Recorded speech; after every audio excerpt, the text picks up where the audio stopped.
Ada 3 lam sebenar pada kalimah Allah. Tapi kita nampak 2 lam sebab dia ada tasydid. Apa yang Ustazah nak beritahu di sini, kedudukan lam yang begini sempurna dan lengkap tidak ada sebelum wujudnya, sebelum tidak digunakan di zaman jahiliyah.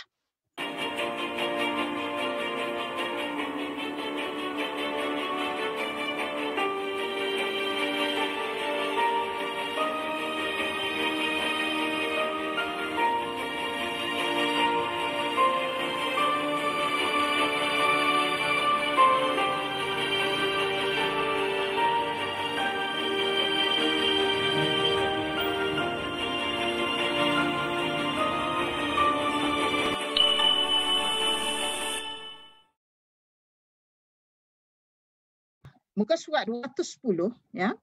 Dipercayai semasa kerajaan baharu Mesir, New Kingdom, pihak pemerintah Greece dan kepulauan yang berada sekitarnya mempunyai hubungan yang baik dengan kerajaan Mesir yang baru. J. Strange dalam bukunya Capital or Kiftiyu. Bahasa Kiftiyu ini adalah lahjah orang-orang Kanaan. Jadi dia ada sama ada disebut Capital ataupun Kiftiyu. A New Investigation. Dalam buku J. Strange dalam A New Investigation 1980 daripada muka surat 99 hingga 101 menyebut bahawa pada tahun 1520 sebelum Masihi ketika pemerintahan Thutmose III dan Amenopis III, bahasa Kiftiyu atau disebut sebagai Kefta dalam bahasa Kanaan merupakan bahasa perantaraan yang digunakan untuk perhubungan antarabangsa dalam kalangan pemerintah Mesir dan dari luar Mesir ketika itu. Mengikut beliau lagi, bahasa Kiftiyu amat popular dalam kalangan orang Mesir dan bahasa tersebut digunakan dalam skrip hieroglif.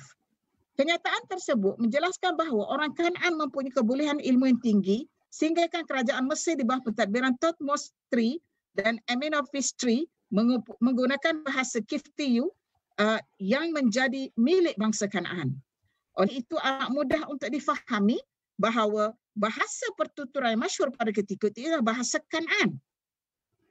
Oleh itu teori ini membenarkan kenyataan M.M. Al-Azami, ya, bahawa penulisan kitab suci seperti Taurat menggunakan bahasa bangsa Kanaan yang kemudiannya diolah menjadi skrip Phoenician, Aramaik dan Assyrian. Kenapa diolah menjadi skrip lain? Skrip Phoenician, skrip Aramaik, skrip Assyrian. Sebab waktu itu ramai penulis-penulis itu, penulis-penulis telah bertebaran.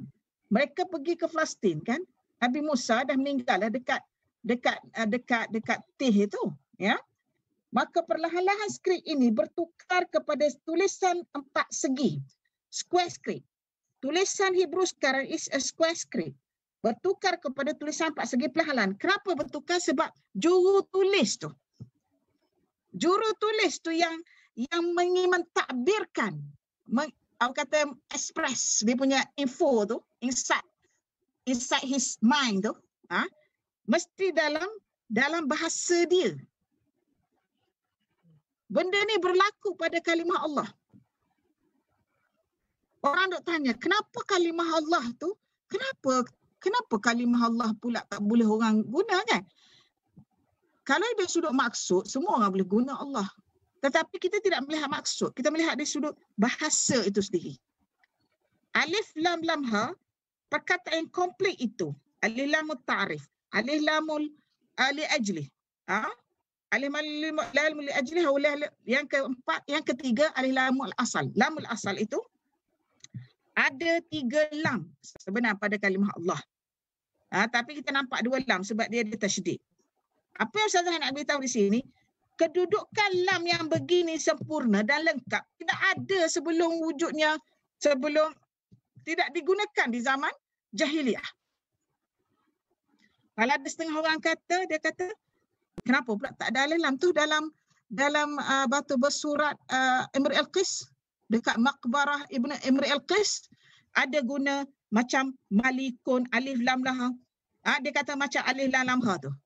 Siapa yang belajar ilmu bahasa tentang simbol dan sejarah linguistik, itu bukan kalimah Allah. Itu bukan alif lam ha. Itu malikun. Itu malikun. Kalau tengok dalam makbarah tu, dia tengok, ni alif lam lam ha banyak. Bukan. Dia baca daripada kiri ke kanan. Mana batu bersurat ni bukan baca daripada kanan ke kiri saja. Jadi kan ada atas ke bawah, kiri ke kanan. Jadi yang ada pada makbarah itu adalah malikun. Dia nak cakap pasal malikun Kindah. Siapa? Anak Imru Al-Qis tu anak Raja Malik Kindah. Siapa kata itu adalah kalimah salah? Dan hujah ini dikuatkan lagi dengan bahawasanya Jahili dia tidak sebut perkataan, dia tak tulis Allah, dia tulis lah. Itu saja.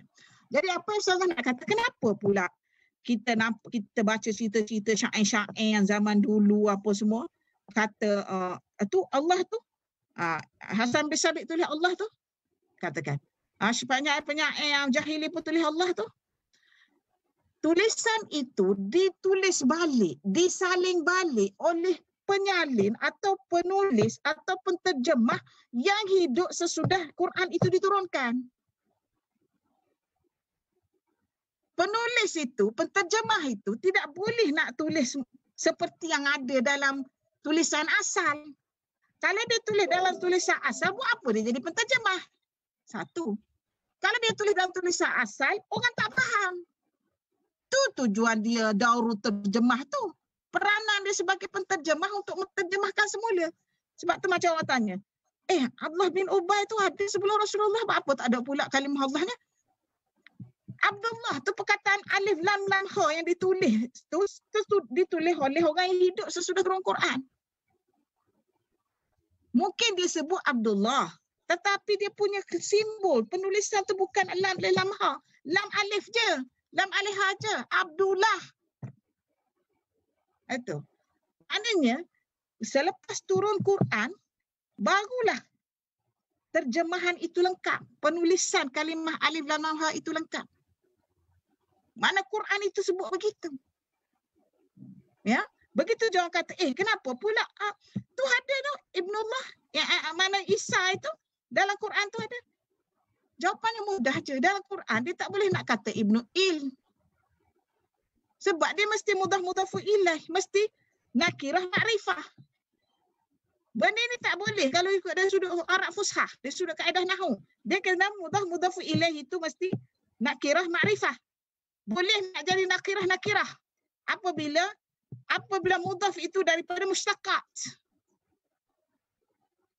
Ustazah tak tahu ni ada orang boleh ikut ke tak ni. Sebab benda ni termasuk dalam nahwu Arab kan. Mana mustaqat tu kan lain kata talibun, talibul madrasah. Talibul madrasah. Entah boleh kata at-talib madrasah ataupun talibul madrasah tanpa alif lam.